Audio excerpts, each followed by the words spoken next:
Hello বন্ধুরা, আবার চলে এলাম একটা নতুন ভিডিও নিয়ে। 2025-26 আর্থিক বছরে ফ্রেশ K1 কন্যাশ্রী ফর্ম কিভাবে পূরণ করতে হবে তা আজকে আমি আমার ভিডিওতে দেখাবো। এই ভিডিওটা সব থেকে বেশি কাজে লাগবে সেই মেয়েগুলোর যারা এই বছর ফ্রেশ K1-এর জন্য আবেদন করবে। অনেকেই হয়তো স্কুল থেকে কন্যাশ্রী ফর্ম পেয়ে গেছো, তাহলে আমার এই ভিডিওতে সঙ্গে থাকো আর দেখো কিভাবে কন্যাশ্রী ফর্ম পূরণ করতে হয়। এই হচ্ছে কন্যাশ্রী K1 অ্যাপ্লিকেশন ফর্ম। এবার দেখাবো কিভাবে এই ফর্মটি পূরণ করতে হবে। প্রথমে দেখা যাচ্ছে উপরে এখানে আবেদনকারীর একটা পাসপোর্ট সাইজের কালার ফটো এখানে দিতে হবে।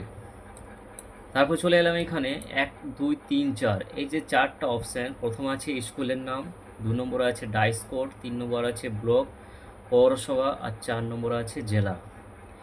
এখানে যে ফর্মটা পূরণ করবে যে মেয়েটা, এখানে শুধু স্কুলের নামটা লিখে দিলেই হবে, বাকিগুলো স্কুল ফিল আপ করে নেবে, কারণ অনেক মেয়ের স্কুল ডাইস কোড জানা নেই। এখানে ব্লক বা পৌরসভা মানে সেই স্কুলটি কোন এলাকার মধ্যে পড়ছে, ব্লকের মধ্যে পড়ছে না পৌরসভা, তাহলে ব্লকের মধ্যে পড়লে সে ব্লকের নাম, আর পৌরসভা এলাকার মধ্যে পড়লে পৌরসভার নাম দিতে হয়। তারপরে এখানে দিতে হবে জেলার নাম।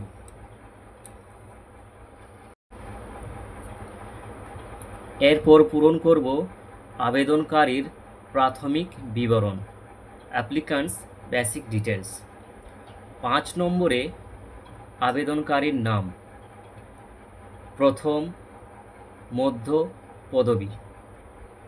অনেকের নাম থাকে রানীবালা কুমার বা রানীবালা মাহাতো, তাহলে প্রথমে লিখতে হবে রানী, মিডলে লিখতে হবে বালা, আর লাস্ট পদবীতে লিখতে হবে কুমার। যাদের মিডিল নেম নেই তারা কেবল প্রথম নাম আর পদবী লিখে দিলেই হয়ে যাবে। 6 নম্বরে জন্ম তারিখ। জন্ম তারিখ লিখতে হবে দিন, মাস আর বছর হিসেবে।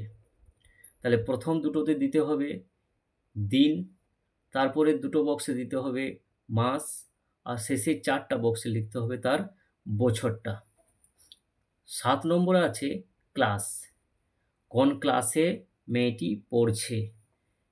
8, এখানে অষ্টম শ্রেণী, তার পাশে বাঁ পাশে যে বক্সটা সেইখানে টিক দিতে হবে।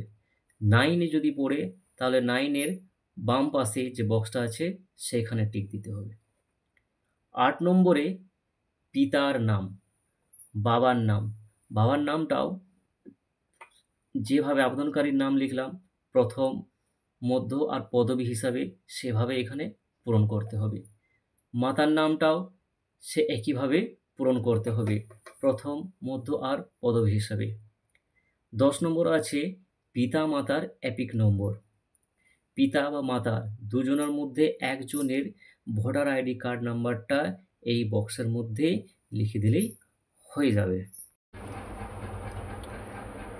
11 নম্বর দাগে আইনি অভিভাবকের নাম, যদি প্রয়োজন হয় তাহলে লিখবে, নতুবা লেখার কোনো দরকার নেই। 12 নম্বরে আছে আবেদনকারীর বৈবাহিক স্থিতি।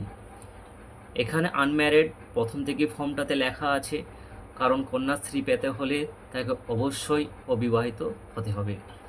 13 নম্বরে আছে প্রতিবন্ধীর জন্য।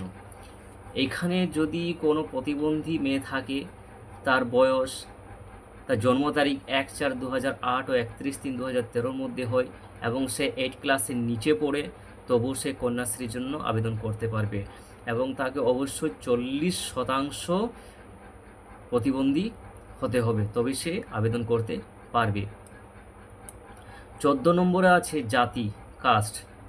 আবেদনকারী কোন কাস্টের মধ্যে পড়ে, জেনারেল, SC, ST, OBC না অন্যান্য। যেটা হবে সেটা এখানে তার বাম পাশে যে বক্স আছে সেখানে টিক দিতে হবে। 15 নম্বরে ধর্ম। আবেদনকারী কোন ধর্মের সেটা তার পাশের বক্সে টিক দিতে হবে। হিন্দু, মুসলিম, বৌদ্ধ, শিখ, খ্রিস্টান, অন্যান্য। 16 নম্বরে আছে আধার কার্ড নম্বর। আবেদনকারীর আধার কার্ড নম্বর এই বক্সের মধ্যে লিখতে হবে।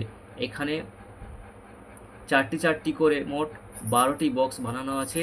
তাহলে আধার কার্ডের যে 12টি নম্বর, সেই নম্বরগুলো এখানে আমি লিখব। আধার প্রমাণের জন্য, যেটা আধার অথেন্টিকেশনের জন্য যে আধার নম্বরটা দিতে হবে, সেটা এই বক্সের মধ্যে লিখতে হবে। এই আধার নম্বর লেখার পরে আবেদনকারী নিচের এই ফাঁকা জায়গাতে সাইন করবে, এখানে নিজের স্বাক্ষর দেবে। তারপরে আবেদনকারীর নাম, এখানে পুরো নামটা লিখবে। এ হচ্ছে কন্যাশ্রী K1 ফ্রেশ K1 প্রথম পেজের কাজ। এবার চলে এলাম কন্যাশ্রী ফর্মের সেকেন্ড পেজে। সব থেকে উপরে 17 নম্বর দাগে আছে পিতা, মাতা, অভিভাবকের ভোটার পরিচিতি কার্ড নম্বর। এখানে ভোটার আইডি কার্ড নম্বরটা এই বক্সের মধ্যে লিখতে হবে। তারপর আছে আবেদনকারীর যোগাযোগের বিবরণ, অ্যাপ্লিক্যান্টস কন্ট্যাক্ট ডিটেলস। 18 নম্বরেরটা ফিল আপ করার দরকার নেই। এখানে 18 নম্বর অপশানটা, যেটা হ্যাঁ, ইয়েস অথবা নো, এটা যে হোম, এটা না হবে, সবসময় এখানে না করতে হবে। এবারে না করার ফলে যদি না হলে এখানে আমি দেব প্রথম ভিলেজ, মেয়েটি কোন গ্রামের, সেই গ্রামের নাম লিখব। তারপর আছে রাস্তা, পথ, রোড, স্ট্রিট, রাস্তার নাম, ডাকঘরের নাম, পোস্ট অফিসের নাম দেব এখানে। তারপরে চলে এলো থানা, পুলিশ স্টেশন, থানা, জিপি, ওয়ার্ড, জিপি কোন গ্রাম পঞ্চায়েত, সে গ্রামটি, এই গ্রামটি কোন গ্রাম পঞ্চায়েতের মধ্যে আছে, সে গ্রাম পঞ্চায়েতের নামটা এই বক্সের মধ্যে লিখতে হবে। তারপরে লিখব ব্লক অথবা পৌরসভা। যদি গ্রামীণ এলাকা হয় তাহলে ব্লকের নাম হবে, আর যদি শহরাঞ্চল হয় তাহলে পৌরসভার নাম লিখতে হবে। জেলা লিখতে হবে এই বক্সের মধ্যে, কোন জেলা, তারপরে পিনকোড। যে পোস্ট অফিস দেব, সেই পোস্ট অফিসটা কোন পিনকোডের মধ্যে আছে, সেই পিনকোডটা এখানে লিখব এখানে। তারপরে আছে 19 নম্বরে স্থায়ী ঠিকানা, পার্মানেন্ট অ্যাড্রেস। ওপরে আমি যে আবেদনকারীর যোগাযোগের বিবরণটা যেটা দিলাম, এই বিবরণ আর স্থায়ী ঠিকানা যদি একই থাকে তাহলে আবার এই বক্সের মধ্যে পূরণ করার দরকার নেই। পাশে দেওয়া আছে বর্তমান ও স্থায়ী ঠিকানা একই হলে আমি এই বক্সের মধ্যে টিক দিয়ে দেব। তাহলে বোঝা যাবে যে আবেদনকারীর বর্তমান ঠিকানা আর স্থায়ী ঠিকানা একই। 20 নম্বরে আছে মোবাইল নম্বর। বাড়ির বাবা, ভাইয়ের বা নিজস্ব যদি মোবাইল নাম্বার হয় তাহলে এই ঘরটাতে এই বক্সের মধ্যে লিখব। এখন দেখো একটা জিনিস দেখা যাচ্ছে না, এই মোবাইল নম্বরে আবেদনকারীর আবেদনপত্র কি অবস্থায় আছে তা SMS এর মাধ্যমে জানানো হবে। তাহলে এইখানে যে মোবাইল নম্বরটা দেওয়া হবে সেটা যেন একটি মোবাইল নাম্বার থাকে, যেন বন্ধ না হয়ে থাকে। তাহলে কন্যাশ্রীর মধ্যে কখন টাকা ঢুকবে বা কি প্রসেসে আছে সেটা SMS এর মাধ্যমে জানা যাবে। এরপর পূরণ করব ব্যাংকের বিবরণ, ব্যাংক ডিটেলস। 1 নম্বরে আছে ব্যাংকের নাম, ব্যাংক নেম। কোন ব্যাংকে আবেদনকারীর অ্যাকাউন্ট খোলা আছে, পাঞ্জাব ন্যাশনাল ব্যাংক না স্টেট ব্যাংক অফ ইন্ডিয়া। যে ব্যাংকে হয় এখানে ওপরের যে বক্সগুলো সেখানে সে ব্যাংকের নাম লিখব। 22 নম্বর দাগে আছে শাখার নাম, ব্রাঞ্চ নেম। সে ব্যাংকটি কোন শাখার মধ্যে আছে, কোন শাখা। 23 নম্বর আছে শাখার ঠিকানা, ব্রাঞ্চটা কোন স্থানে, কোন ঠিকানায় আছে সেই ঠিকানার নাম এখানে লিখব। এখানে বেশি পূরণ করার দরকার নেই, শুধুমাত্র ব্যাংকটা কোন গ্রামের মধ্যে বা কোন শহরের মধ্যে পড়ছে সেই শহরের নামটা দিয়ে দিলেই হয়ে যাবে। 24 নম্বরে দেব account number. Account passbook first পেজে অ্যাকাউন্ট নাম্বার লেখা থাকে, সেটা দেখে দেখে এখানে ভালোভাবে পূরণ করতে হবে। 25 নম্বরে আছে আইএফএস কোড। ব্যাঙ্ক অ্যাকাউন্ট নাম্বারে ফার্স্ট পেজের মধ্যেই পেয়ে যাবে আইএফএস কোড বলে, ওটা এখানে পূরণ করতে হবে। এখানে একটা গুরুত্বপূর্ণ একটা ইম্পর্টেন্ট একটা কথা লেখা আছে যে আবেদনকারীর নামে ব্যাঙ্ক অ্যাকাউন্ট থাকতে হবে। ব্যাঙ্ক অ্যাকাউন্টে আবেদনকারীর নামের বানান এবং আবেদনপত্রের বানান এক ও অভিন্ন হতে হবে। তাহলে প্রথমে দেখে নিতে হবে যে আমি যে নামটা দিচ্ছি আবেদন ফর্মে যে আমি নামটা লিখছি সেটা যেন ব্যাঙ্ক অনুযায়ী বানানটা হয়। তারপরে এইখানে আবেদনকারী সিগনেচার করবে, আবেদনকারী নিজের স্বাক্ষর করবে।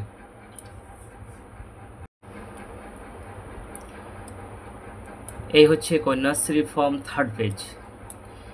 এখানে কিছু পূরণ করার দরকার নেই, বেশি কিছু লেখার দরকার নেই। এখানে যেটা করতে হবে সেটা হচ্ছে আবেদনকারীর অবিবাহিতা হওয়ার সপক্ষে পিতা মাতা অথবা আইনি অভিভাবকের ঘোষণা। একটা সাদা কাগজে তার বাবা বা মা ঘোষণা করবে যে আমার মেয়ে এখন 8 ক্লাসে পড়ছে এবং আমার মেয়ের বিবাহ হয়নি, এবং যতদিন না মেয়ের 18 বছর হচ্ছে ততটা আমি মেয়ের বিবাহ দেব না এবং তাকে স্কুলে পড়াবো। এখানে সে টিক দেবে। তারপরে ফর্মের সাথে যদি বার্থ সার্টিফিকেট দিই তাহলে বার্থ সার্টিফিকেটে টিক দেব। তারপরে এখানে আছে যদি প্রতিবন্ধী হয়, এবং এখানে দেওয়া আছে যে 40% বা তার যদি বেশি হয় এবং তার বয়স 13 হতে হবে এবং ক্লাস 8-এর নিচে পড়লেও সে আবেদন করতে পারবে। যদি প্রতিবন্ধীর শংসাপত্র দিয়ে থাকে তাহলে এখানে টিক দেব। পিতা বা মাতার যে ভোটার আইডি কার্ড বা এপিক নাম্বার দিচ্ছি তাহলে সেটা আমি দিচ্ছি তা জানার জন্য এখানে টিক দেব। ব্যাঙ্ক অ্যাকাউন্টের প্রথম যে পাতা সেটা প্রতিলিপি আমি দিচ্ছি, তার জন্য এখানে টিক দিতে হবে। তারপরে কি দিচ্ছে আবেদনকারী এখানে নিজের আধার কার্ড নাম্বার দিচ্ছে, তাই এখানে টিক দিয়ে দেব। এই পাশে স্বাক্ষর করবে আবেদনকারী এবং তার ডান পাশে স্বাক্ষর করবে তার পিতা মাতা বা আইনি অভিভাবক, তাদের মধ্যে যে কোনো একজন স্বাক্ষর করবে। এটা পূরণ করার পরে ফর্মটা স্কুলে জমা করে দিতে হয়। সেখানকার স্কুলের যিনি প্রধান শিক্ষক বা যিনি প্রধান শিক্ষকের চার্জে আছেন উনি এই জায়গাটাতে সাইন করে স্কুলের সিল দিয়ে ফর্মটা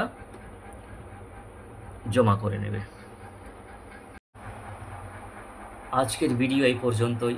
আমার ভিডিও আপনাদের কেমন লেগেছে ভিডিওটি লাইক করে কমেন্ট করে জানাবেন, আর এই ভিডিওটি অবশ্যই শেয়ার করে দিবেন। তাহলে দেখা হবে অন্য ভিডিওতে। ধন্যবাদ।